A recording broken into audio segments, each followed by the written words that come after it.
Morning, everyone. Thank you for joining in. I am Sagar Vyas. I am a product manager at Illusion and one of the community members and moderators for Product Talk with Malti. And we welcome you today. It's a Saturday morning, and if you have joined in, I know this topic is going to be very important for you folks. And we have Nihar joining us today. He is the product head for Navneet TopTech. I'm sure as a kid we have used something from Navneet as a stationery, and when I first met Nihar, I didn't know that they also have a tech department, and he's heading product from that department, right? And before we get started, I just wanted to talk about our community, that's Product Talks with Malti. Let me have a quick screen share and talk about it for a while, and then I will pass it on to Nihar.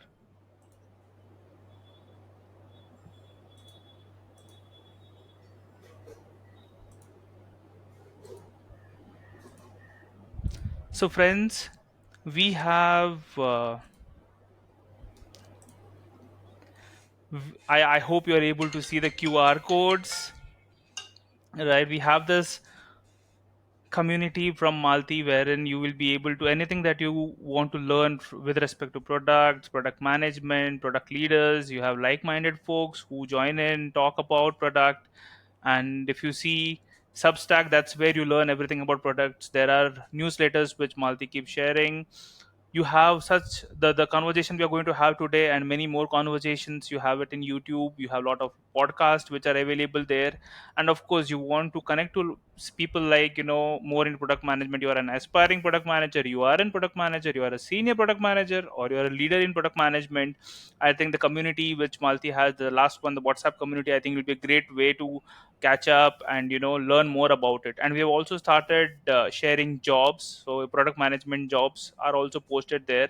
So feel free to scan the QR, go into these communities, be a part of it, and scale up your product management learning.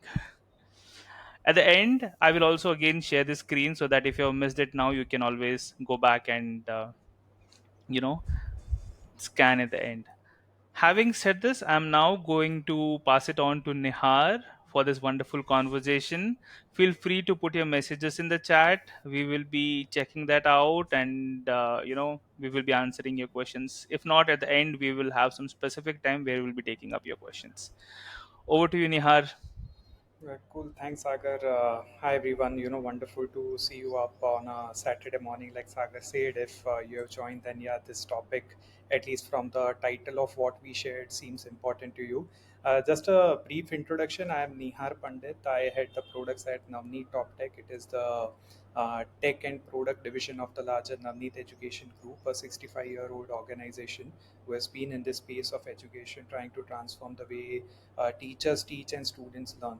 I've been in this education space out of passion. I have previously worked with Manipal's EdTech arm, Unix Learning, and also TCS's education arm, which is TCS Ion.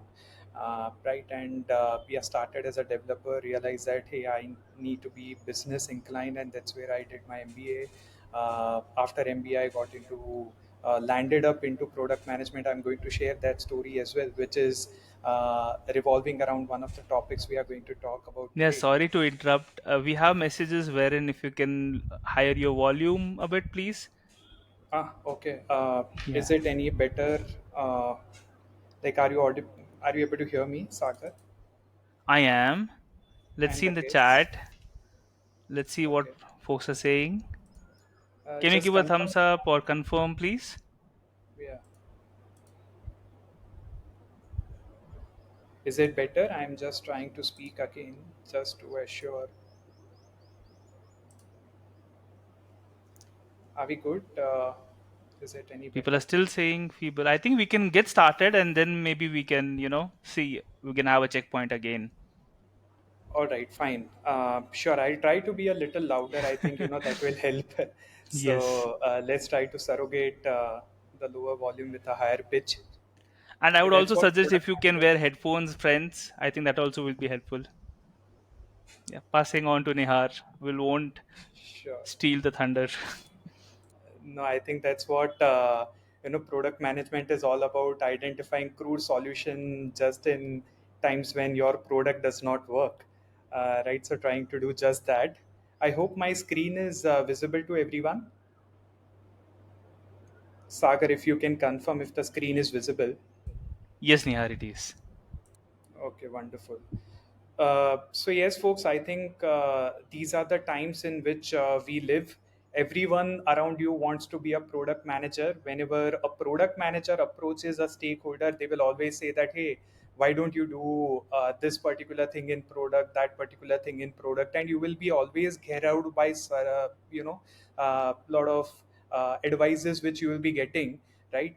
And these days, now the paradox is even machines have started giving advice in the form of artificial intelligence. So unprecedented tech revolution is going on, where every stakeholder, every function feels that AI will replace what they are doing at their core, right? So AI can ideate, AI can identify solutions, AI can validate whether your solution will work. If you ask it to act as a stakeholder, AI will be able to prioritize things for you if you give sufficient information about your product, about your stakeholders, about the phase at which your product is.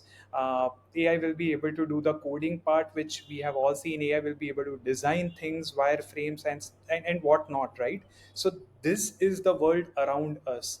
Now the question is that if we have to survive in this space, what should we do? Should we continue to be in a feature factory? Now, when I say feature factory, this is becoming very popular in India. If we take a step back, right? How did the product management landscape evolve in India? India started giving IT as a service. So we had people who are in the services background dealing with customers from US, UK, and across the globe. So there was a time difference. That's where we had business analysts who started documenting what was the requirement.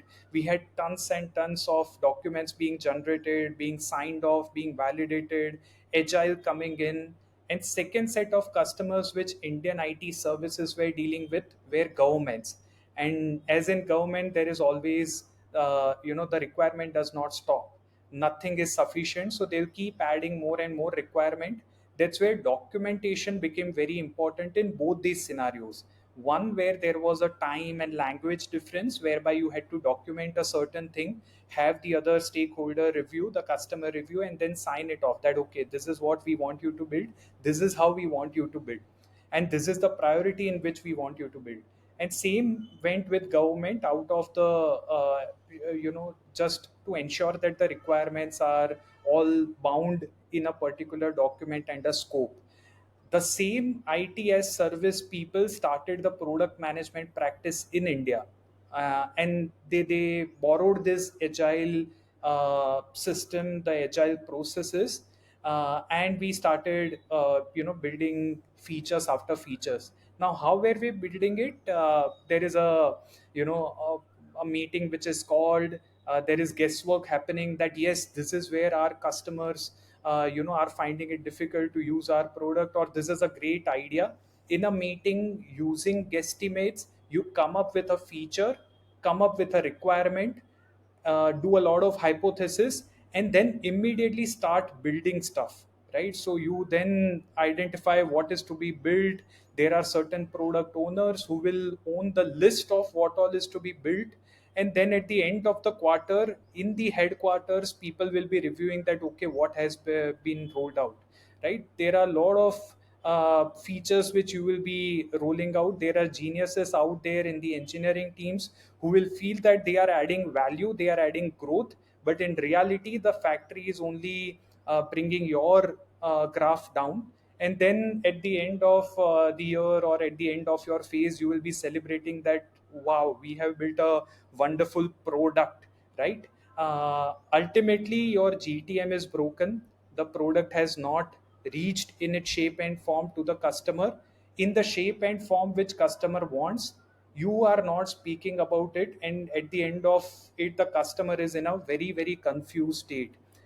This is how phase after phase, month after month, feature after feature, people and products are getting stuck, right? Why? Because you are inside a factory. People feel that, okay, I'm sitting here in the four walls, I have all the wisdom of what my customers want, and I will keep delivering just because, cycle after cycle I have to survive. I need to have a laundry list of backlog of features which can add supposed value to my product, and then it doesn't meet its expectation, right? So this is what we are into now. Considering this scenario where everyone feels that product management is easy, everyone feels they have product sense, everyone feels that they can add value to the product, to the stakeholders. Second, there is AI, which is acting as a threat, or supposed uh, uh, threat to the way product managers work, product managers operate. And third, where you have a feature factory mindset all around you. Now, these three situations, how do we future proof ourselves? How do you keep yourselves relevant? By adding meaningful impact in the ecosystem in which you are. Everyone is in a different company. Every company has different set of values. Every company has a different way of operating. Now, in that scenario, how do you future proof yourself and keep product management relevant? That's where full stack product management comes into picture. And I have another term which I have imbibed through my product journey, which is entrepreneurship, right? So we are going to decode these two terms today, whereby entrepreneurship, I will say, uh, people people call product managers as mini CEO, but they have never realized what is the value that a mini CEO has to bring on table, right? So entrepreneurship or product management or mini CEO ship is the art of creating new values while you are leveraging the existing ecosystem you are into, right? So it is not just about being a product expert, but it is about being a business strategist. It's not just about having an innovative idea, but it is about executing it and implementing it. It is not just about coming up with a creative solution, but it is about commercializing it, right? And this is an essential trait which you will need to have, whereby just being having a feature mindset, just abiding by the agile ceremonies will not help. You will have to think out of the box, think about business first, think about execution first, than about coming up with ideas. Because for ideation, you have a very good ally in terms of artificial intelligence, generative AI, where all of us have been using it.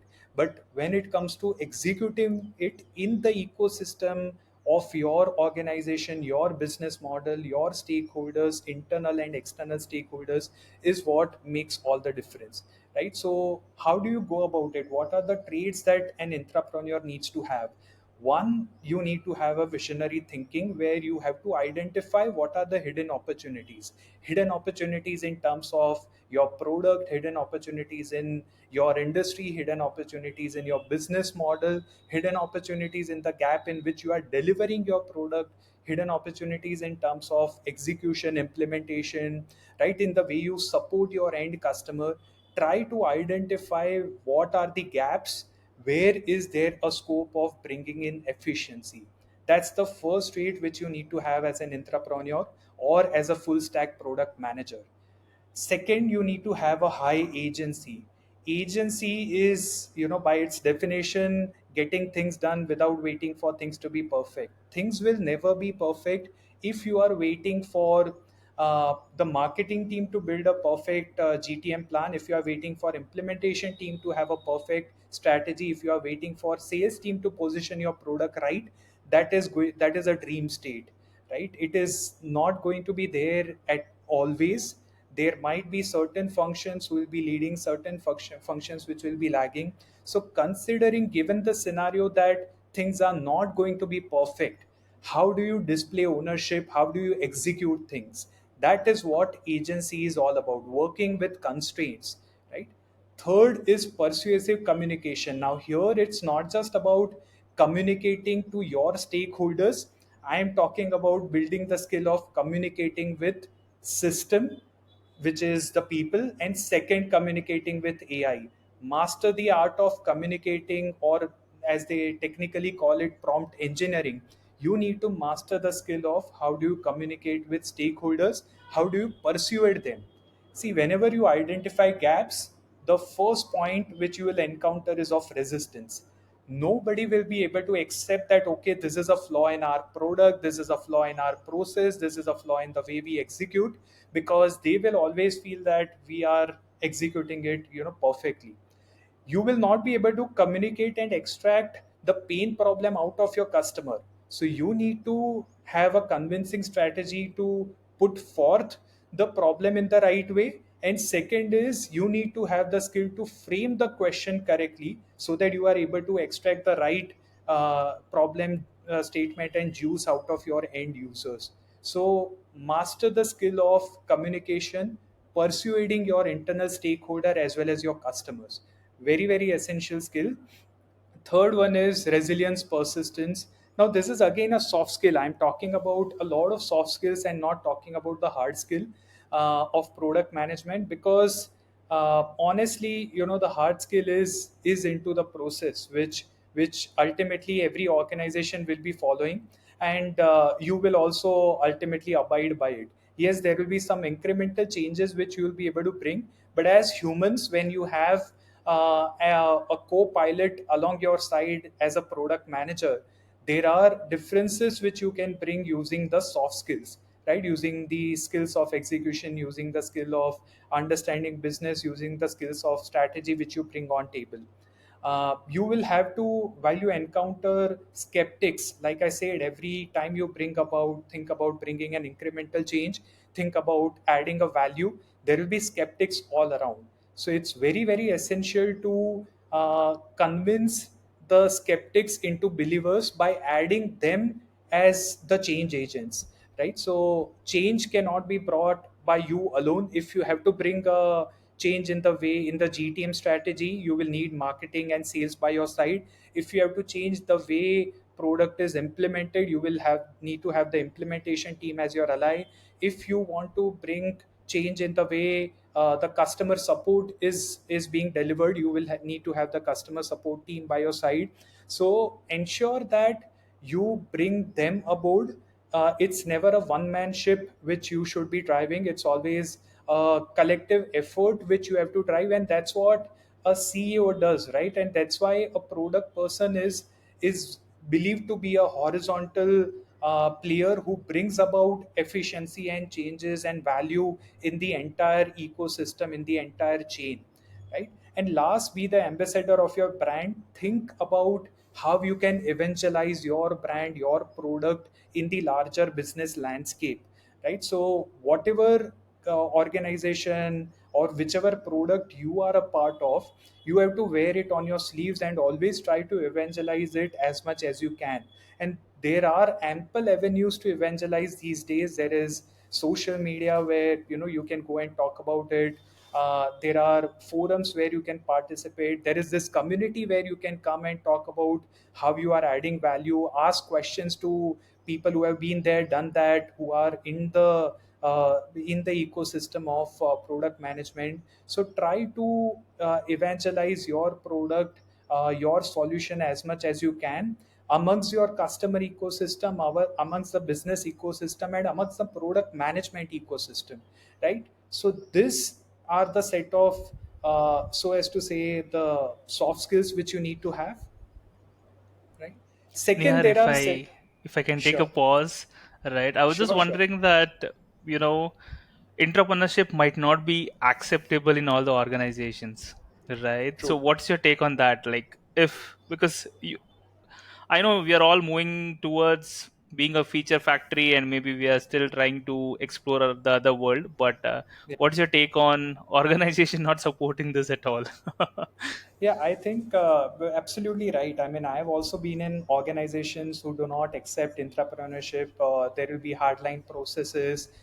Every time you initiate, you will be shut down, saying that, hey, I mean, you execute your stuff well, we'll look at your ideas later, right? So that's where the task of persuasive communication and this resilience and persistence comes into picture, right? It depends on who is being the skeptic, who is not allowing you to do that, and look at what the what is the value that person can get out of your idea or your entrepreneurship stint, right? So if it is a CEO, you have to show the either the brand amplification, or you will have to show the business amplification that your idea can bring to the table, right? If it is about the marketing, you will have to show them the kind of statistical result, the reach which your brand will be having. If it is about the customer support, you will have to show the either the the better value, the better way of executing, or save in time cost which you will be able to bring. So pitch it the right way, and then you will have the acceptance, right? It's all about pitching. So think of an entrepreneur who always has to pitch not to the VCs, but has to pitch to in the inside stakeholders, right? So you are always doing the pitch game, either for your product idea or for your process improvement, right? That's a good way to look at it. Thank you, Nihar. Yeah. Yeah. Sure. Now, corresponding thing, these are now hard skills, right? So, what should a full stack product manager know? Now, this is a mind map which covers almost all the skills and all the hard skills which any organization will have, every team will have. So, if we just take some reference, right? You need to know. Just let me pull out a marker just for the ease of representation. Yeah, you need to have the business acumen, because anytime you table any feature, you need to understand that what is the ROI I will get out of this feature. What needle am I moving? Am I going to increase the user count? Am I going to, is it a user acquisition thing? Is it a user retention is going to improve? Am I going to impact the ROI of the feature usage? Is our daily active user, monthly active user, which statistic is going to move up? Is it going to be the stickiness? So what is the ROI of adding any specific feature? What am I going to do out of this delivery when it goes in the hands of user? What am I driving really, right? You need to be aware of the revenue model, that if the feature which I am adding, is it impacting the top line or bottom line? How can I extract business benefit out of it? Go to market, how will I take this particular feature to the market? Is it going to be freely available to the users? Is it going to be behind a paywall? Is it going to be a freemium model, right? What is the business case? So this business acumen is what you will have to sharpen. It is not just about getting the title of the feature and then rushing through the BRDs and building the user stories, building a low fidelity, high fidelity wireframe, taking it to the engineering, releasing it, having a release notes, and that's done. It doesn't end there. It has to start with what is the customer pain problem, how am I solving it, is it really solving the need of the user or not, what value am I bringing to the table, and what value am I bringing to the business, right? That's where the business acumen comes in. Then comes the market research, right? Market research, whether am I doing my core PM skills well, which is about doing the market research, doing the road mapping, doing the product strategy, having a proper life cycle. Am I doing the core PM skills well?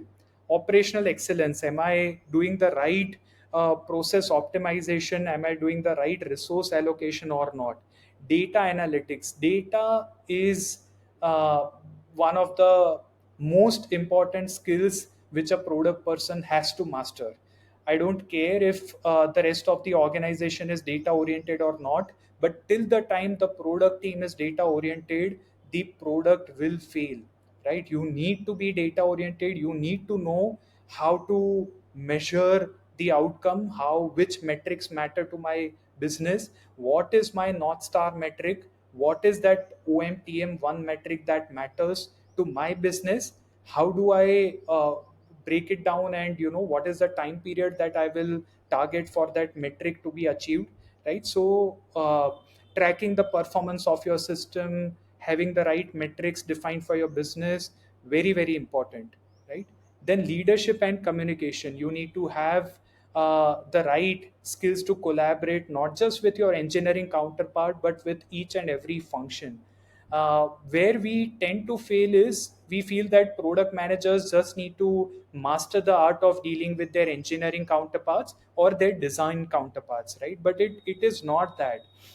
You really need to be in touch with the sales counterpart in order to train them how to pitch your product right, because you have done the analysis, right? You have analyzed what is the pain that the customer is facing. You have come up with a solution which is aligned with the pain.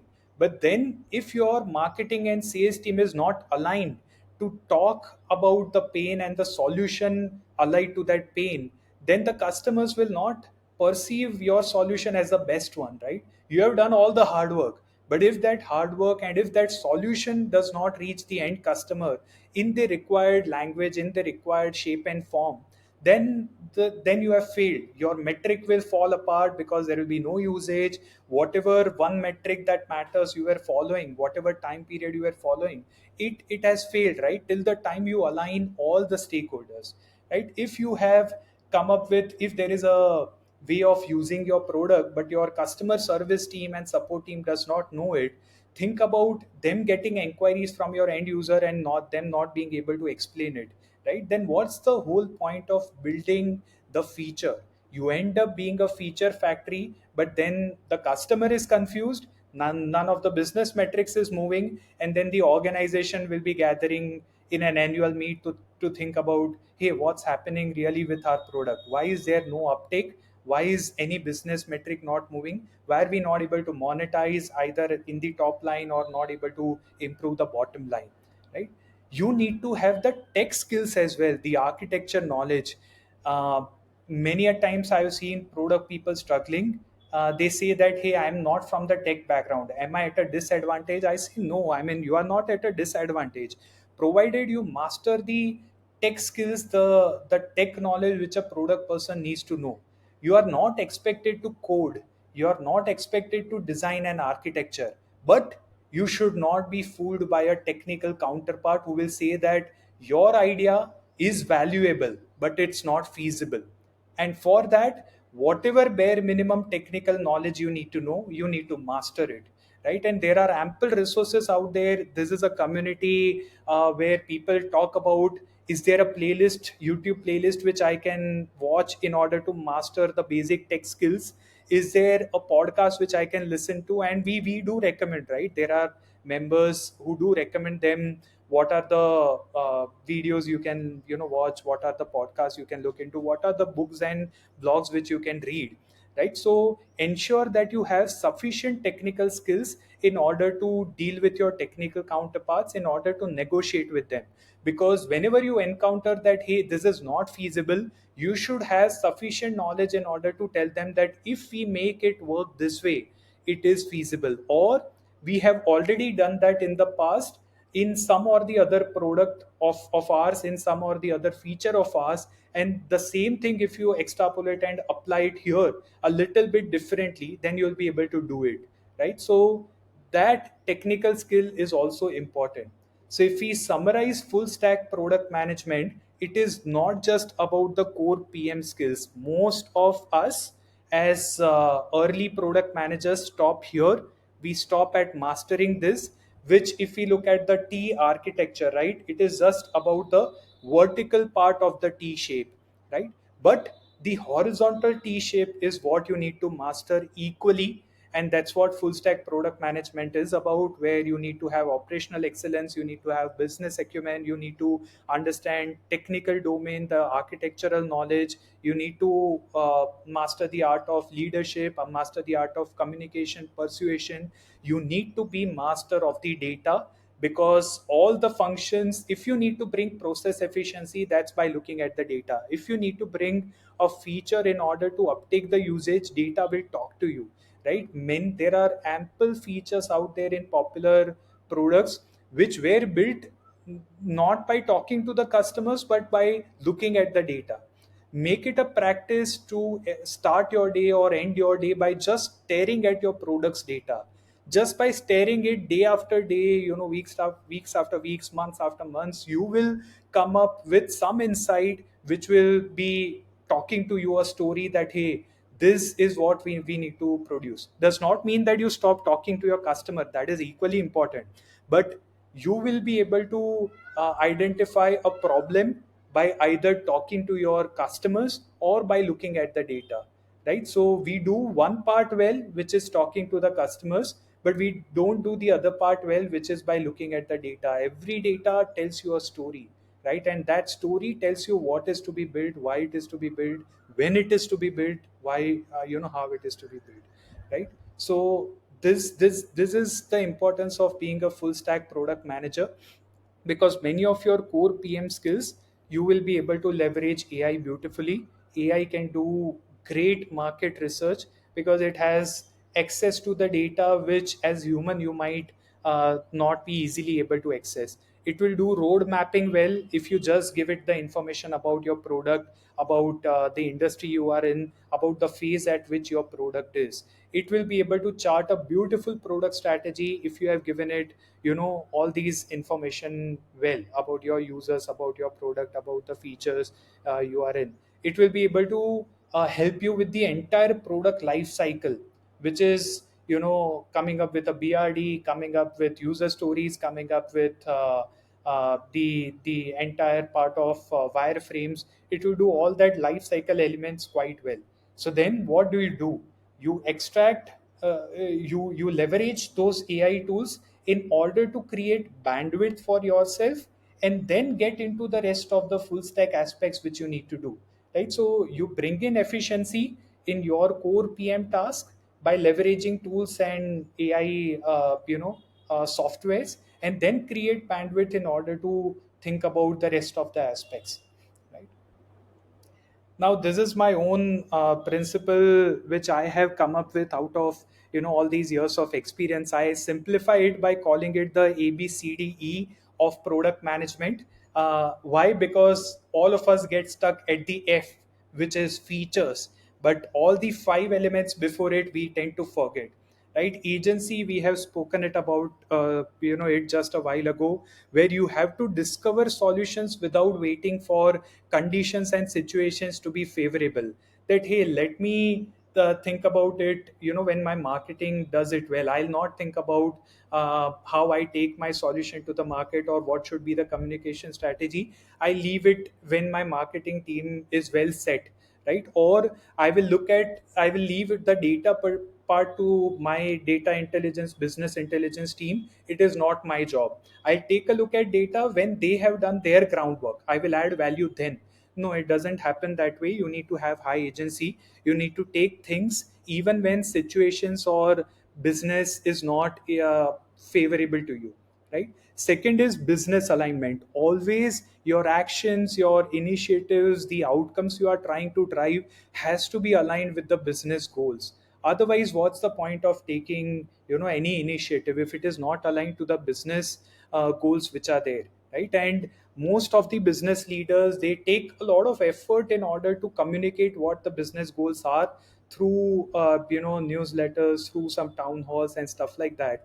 Many a times product managers, it's okay if rest of the business functions don't get it, what is the end goal, what is the business goal, but a product person needs to be aware of it and needs to be aligned to it, right? Third is the customer centricity. Customer is the king. You cannot, like, in education we deal with a lot of teachers who are our end users, and they are not so tech savvy. But I cannot go to a teacher and tell them that hey, you learn how to use a computer, and that you are not able to use my system well because you don't know how to use computer. No, it's my job. It's customer telling me that hey, I'm not so tech friendly, I don't know how to use a laptop, I don't know how to use a computer.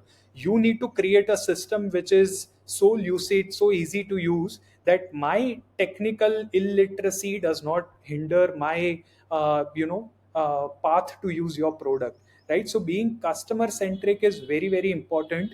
You need to identify the intrinsic needs and pains which the user is facing, right?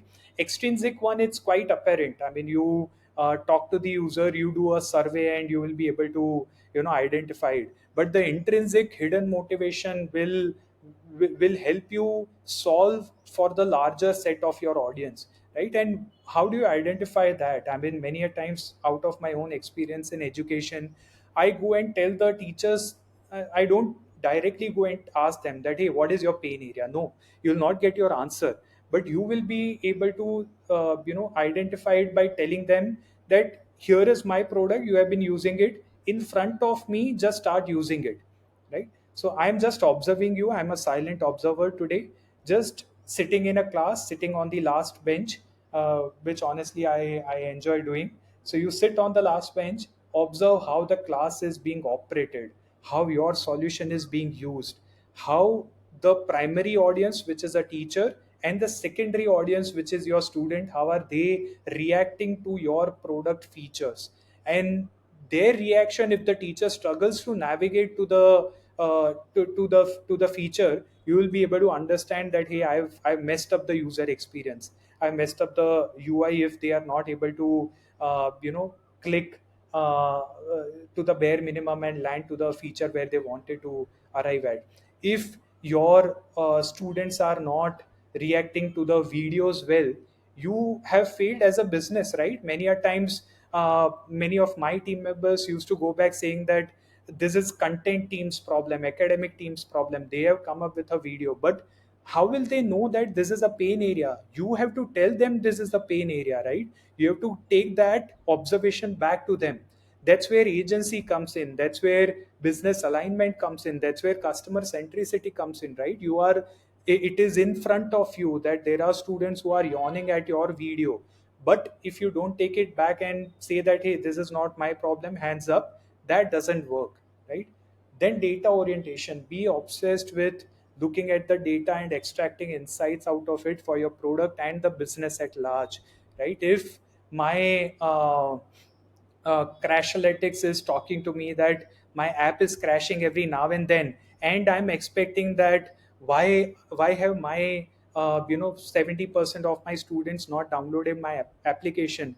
The problem lies where your application is getting crashed the moment they try to register, right? So rather than talking to marketing about marketing and positioning my application better, I have to talk to my technical team to strengthen the architecture of it, right? Make it easily accessible, make it stable, right? So these are the reasons why data becomes so much important. That what should we target? Which metrics are we chasing, right? In order to have the right business outcomes, right? And last is evangelism. Yes, it is the task of marketing to take your product and feature to the market. They have to come up with the right campaigns, right communication strategy, but product person has to play an equal role in order to tell what is the business outcome that we want to derive out of it, what is the power of the feature, right? What all can your feature do? And that gets translated into the marketing communications and the campaigns which they will be driving, right? So this ABCDE, if you take care of these core aspects, the F of the feature will be taken care of, right? So ensure that you master all these aspects, and it doesn't happen on day one. It will happen by talking to the people. Approach your CEO, talk to them that, hey, what is the business goal that our product is chasing? Go and speak to each and every stakeholder.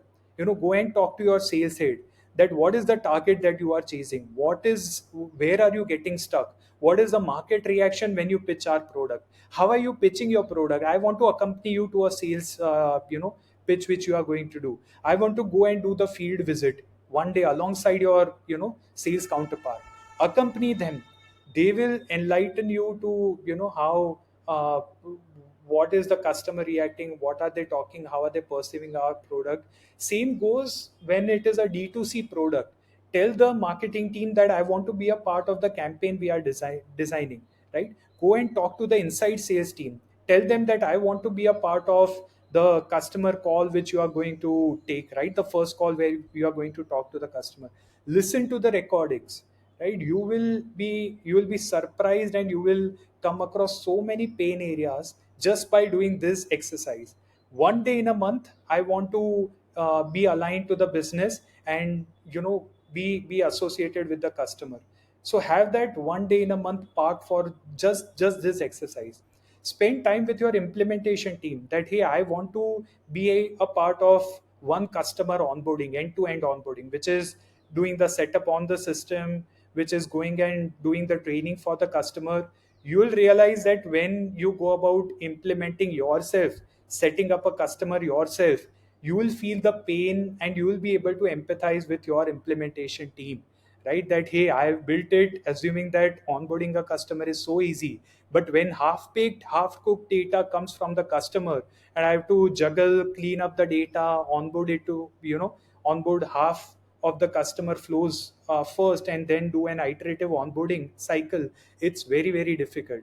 When you go on the field with the salesperson, you will be able to empathize with them. When the customer says that your product is shit, there is a competition out there who is delivering better product, right? When you be in the shoes of the customer support team and the call you pick up and try to address the problem of the customer, and you talk in the jargonized language of my product feature is this, that, go to this particular module, then go to this module, and the customer doesn't even know, right, where that particular module is hidden behind, you will be surprised, right? That's where you will realize that I have not done my evangelism well, right? When you look at data and you the data is talking a story where your usage is so low, it is so demotivating that hey, more than prioritizing new feature, let me try to prioritize usage of my existing features. Why am I delivering feature after feature when my existing set of features which are there since past 5 years, 10 years, those are not in use? Then why am I building my next new feature, right? So if you do these things well, you will be able to play the role of the full stack product manager. Yeah. Here, if I can come in, Nihar, I had two Yeah, thoughts, sure. right? Number one, Sure. how do we see evangelism from a B2B perspective, right? Mhm. Because we might not have a direct, connect with the customers, or because we're building for the business, right? The end users Yeah. are much different than the customers. So, what's your Yeah. take on that? Like, how different would it be, or what could be the tips that you would provide which we can use towards evangelism for B2B? Yeah. I think the best suited person to talk about a B2B product is the B2B product manager. You know the product inside out, right? And you will be able to position your product the best. So one of the ways to evangelize would be to go to forums and talk about your product, right? And these forums will be the specialized forums for your industry and domain. Example for me, education forum, where all the schools trustees, principals, teachers are present, becomes the place where I have to evangelize, right? So you go out there, speak in those forums, go and represent your organization in different like say events which are happening, right? So going to a product management event or going to an education fair and talking about your product becomes your way of evangelizing it, right? Then other things about bringing up with a coming up with a product newsletter, right? So you can work with your marketing team in order to send newsletter to your B2B customers, right? Then having webinars with your B2B customers where product is leading those webinars, irrespective of how many people join in, you be persuasive, keep a monthly webinar where you will be deep diving into one of your features or one of your modules, right? So taking up the ownership and presenting the module in the way you want customers to use, right? That becomes the evangelism. Then another piece which we have done is forming a product advisory board. We have formed a product advisory board of our customers, right, which are not just our customers but acclaimed academicians who have been there, done that, and each and every idea, each and every feature, each and every large module gets validated by this product advisory board before it goes in the hands of the customers. So form this product advisory board. That's where you talk about the technical strength of your organization, the capabilities of your product team, and get your ideas validated. So yeah, I mean, these are some ways by which you can evangelize in a B2B setup. This is very helpful, Neha, because I believe we are doing a bit like coffee chats every month, right? But I Mm. think we can take a lot of tips from here. And one Yeah. more question I wanted to ask is, Mhm. now in this being the thriving to be a full stack product manager, right? What should we be Yeah. cautious about? Like what should we, like, there are so many things that we can do. Should we be cautious about anything? One thing out of experience is that you have to be cautious about uh, not overstepping into other functions task, right? So whenever you go to a marketing team or whenever you go to a sales team and say that, hey, this is I went to a field trip. I realize that your person is not at all up to the mark. They are not pitching it well. No, you don't do that. That's not agency, right? You have to go to the salesperson, the person who is on the field, tell them that you did this particular thing right. These are the areas where you can improve. So where I'm coming to is, you do not design a marketing campaign and give it to a marketing team that this is what you have to execute. No, you have to work by their side. You don't hijack their task, right? You become their ally, you work with them. So this softer aspect, right? There is a very thin line between being a full stack product manager, a mini CEO. You cannot dictate your terms. You cannot be an entrepreneur and dictate that, hey, this is what you have to do. No, you have to take them by their side, hear them out, let them come up with their way of working, their way of helping the larger cause, and then give your ideas, your tips, and let them execute, right? So many a times a full stack product manager or an entrepreneur or a mini CEO, so as to say, tends to overstep the boundary and create a mess within the organization. So that's something which you have to be cautious about when you take such initiatives. Thank you, Nihar. That helps. Yeah. Sure. I mean, now citing some of my experiences, right? Uh, I hope we have time. I'll just wrap it up in like couple of minutes. Yes, So we yeah, have. I mean, these are some of the my personal journeys when I showed a full stack, behavior or a trait, right? So in TCS Ion, they were coming up with first hardware product in the larger TCS, right? It was a handheld tablet-like device which had its own proprietary algorithm where it could distribute question paper from a teacher or invigilator device to all the student devices in a span of a minute. So no need to print the question paper at all, and everything is very secured and digitally it can distribute.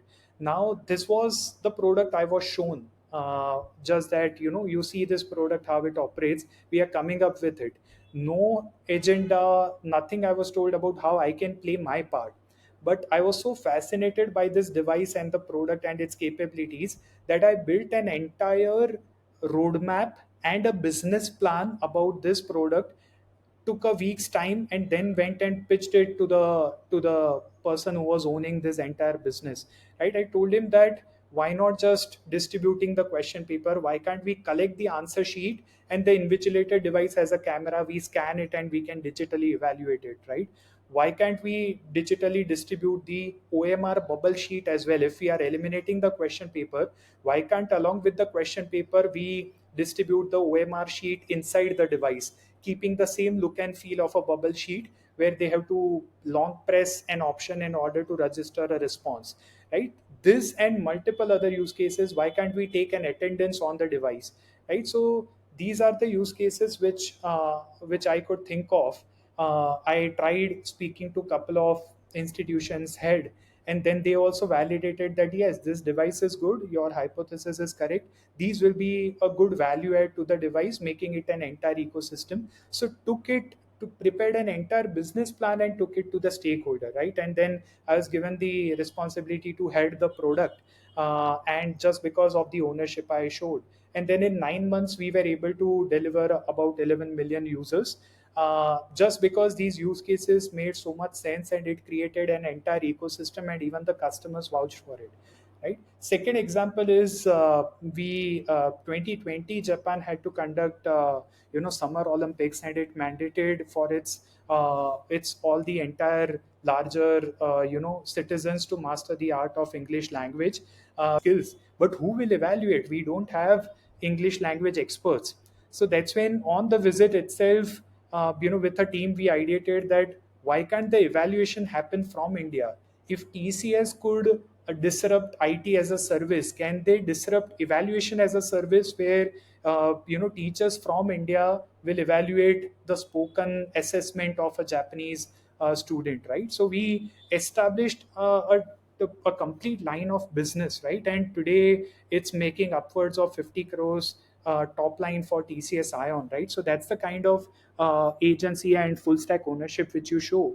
And another aspect, you don't leave it there, you execute. Right now, to execute, where do you get teachers? So many teachers to evaluate millions of voices or speeches, right? So we then went and partnered with English and Foreign Language University in Hyderabad and brought their masters of education students to do the entire work, right? We trained them. You don't leave it at just the idea, you execute, you show the result, show the outcome, show efficiency, show value to the end customer, and then you close the loop, right? Then AI remote proctoring during COVID, again a classic case where all the solutions which technical solutions and product remote proctoring products which companies were using were all US based, and US could never imagine a scale that millions of students have to take exam at the same time. So they built it to a scale where only 5,000 concurrent examinations were supported, right? And we encountered a business where they were asking us to conduct a 5 million, assessment at the same time, 5 million candidates taking the exam at the same time. So we went and asked the partner, can you scale this to support, 5 million candidates? They absolutely denied. Then I reached out to the engineering counterpart saying, what would you propose? How can we support this large scale? And immediately he was able to chart the architecture. We were able to ideate together, solutionize it together. We took it to the business that this is how much it will cost to build this our own remote proctoring solution. This is how much it will save for us, and this is the scale we will be able to achieve, right? And then how much duration COVID will apparently last, how many exams we can conduct using this device. All that business planning is what we went to the management in order to fund this initiative, right? And we went on to conduct the world's largest remote proctoring exam, right? So that is, it doesn't end at ideating, solutioning, building, and then shipping it. It has to tie to the larger business use case and grabbing the opportunity, right? Recently, we have come up with Navneet AI, which is India's first custom AI education model. The world was thinking at building a personal tutor for students. We took a responsibility that, hey, teachers are getting worried about their relevance. They feel AI will hijack, will take over their jobs. And we realized this is a real pain. How can we come up with, how can we democratize AI and give it in the hands of all the teachers by making it so simple to use that just by some clicks they will be able to unleash the magic of AI.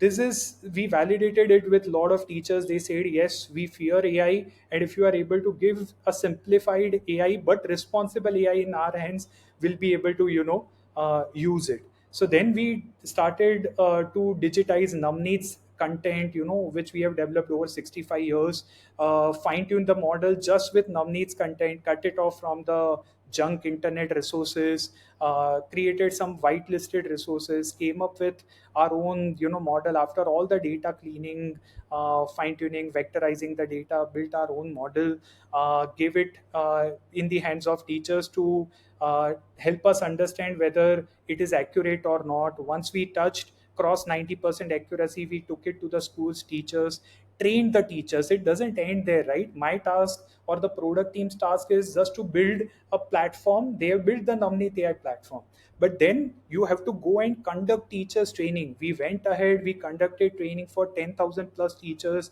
100 plus schools have started using it, right? Then you have to monitor the data in order to see which is the feature they are finding it difficult to use. We are simplifying the flows further, going and talking to the teachers, sitting in the classroom.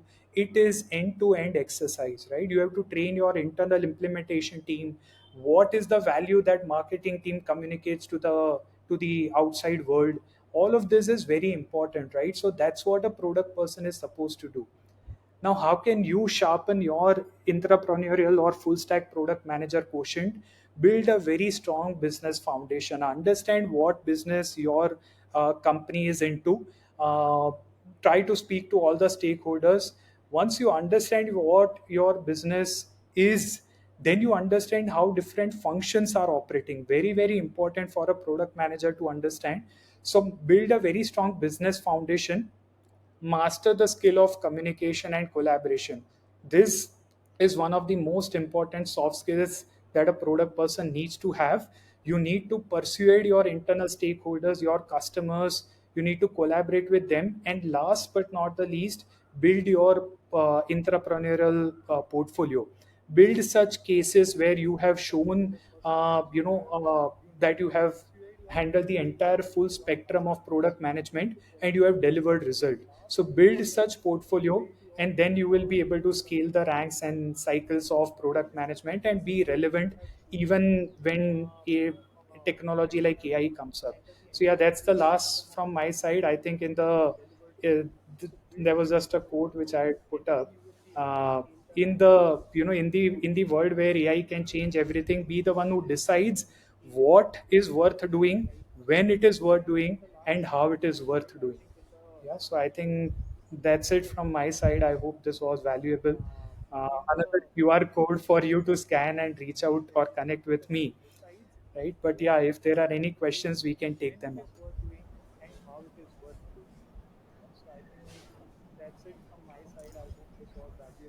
It is.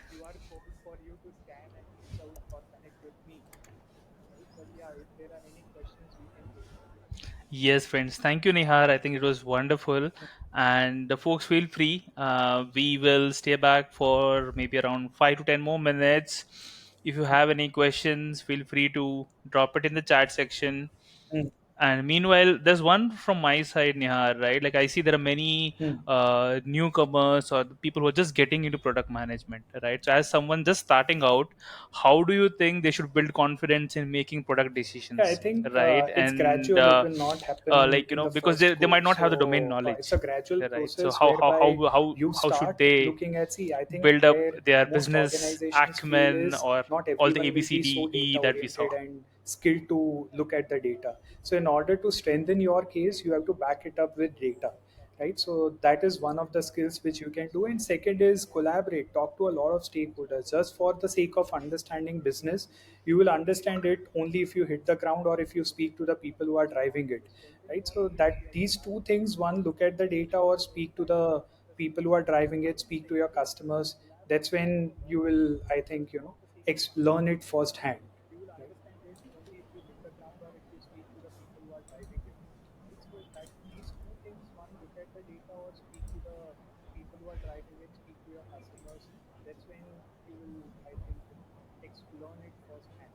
Yeah, I think that's a good one. And then, I know we spoke about feature factory and everything, but there would be people who would be still Beautiful. stuck. They don't Beautiful know question. that are they So, stuck in the the way feature to factory identify mindset or is they're by going look at beyond. So what how your can product product team is managers doing, identify right? that they're still stuck Does in the their day feature start with, oh, I factory have so model, many meetings with the engineer. These are the or user they are stories much which I have to beyond? come up with. These are the designs which I have to come up with. If your product team is just dealing with engineers and designers, then they are into the feature factory, right? They are just delivering features after features, not following the ABCDEs which we spoke about, right? So just by looking at how the product team operates, you will be able to understand that they are into the feature factory.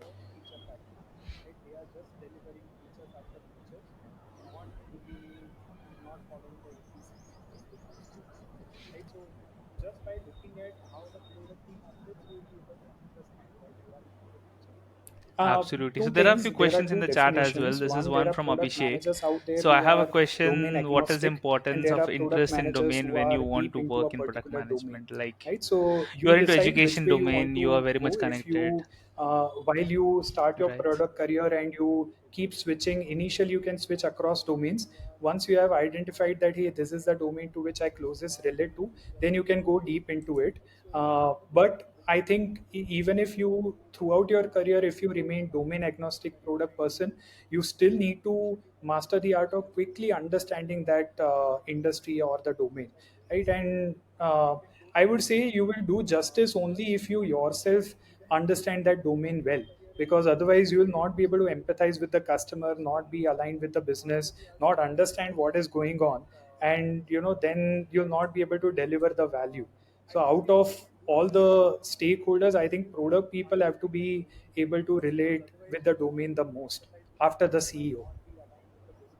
Not understand what is going on, and then you'll not be able to deliver the value.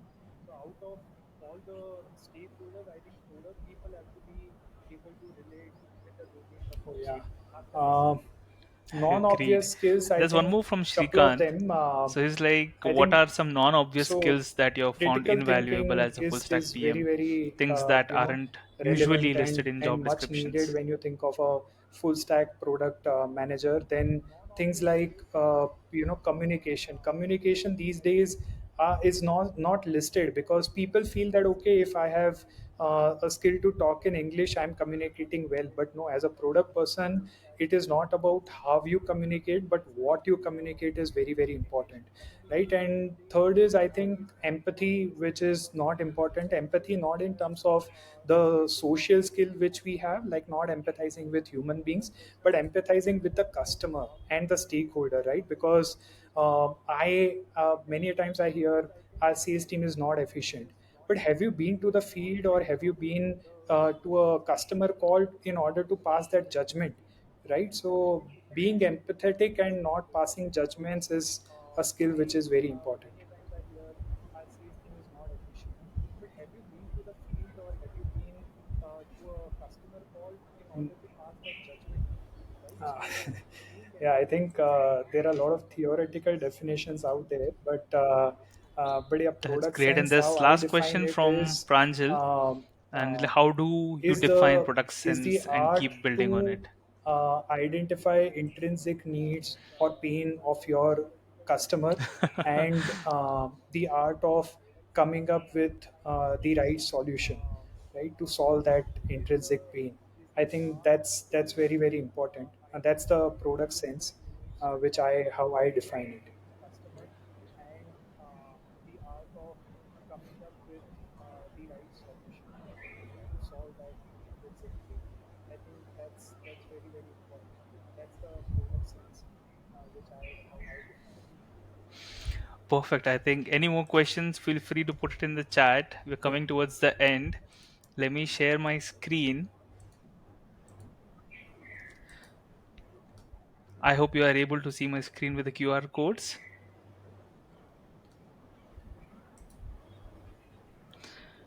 Okay, awesome. So, thank you, everyone. And it was an absolute pleasure hosting today's session with you, Nihar.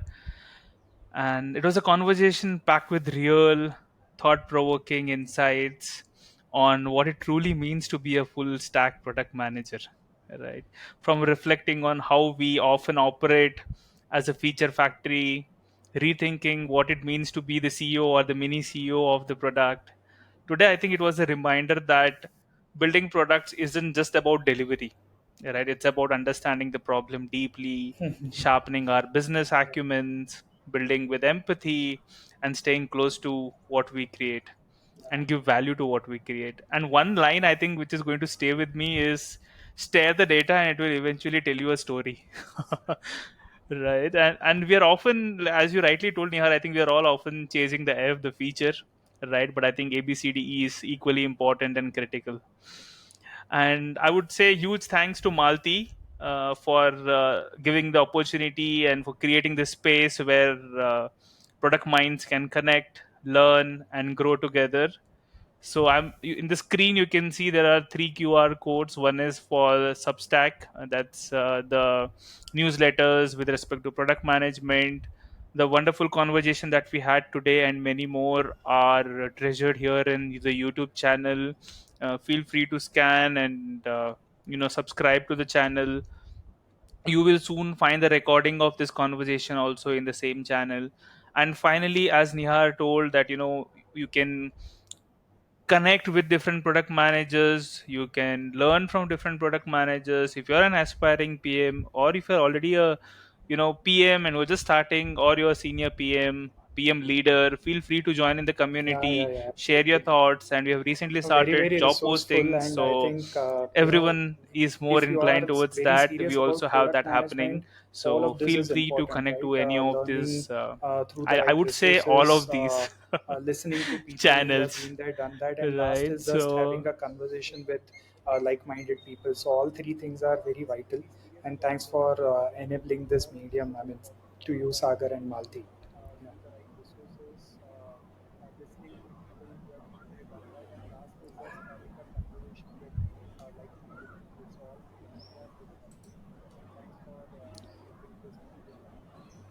Thank you, everyone. Bye-bye. thank you, Nihar. So let's keep learning, let's keep building the products, and let's keep growing. Thank you so much for everyone who's joined in today. I wish you all a happy weekend. Enjoy your weekend. Thank you, everyone.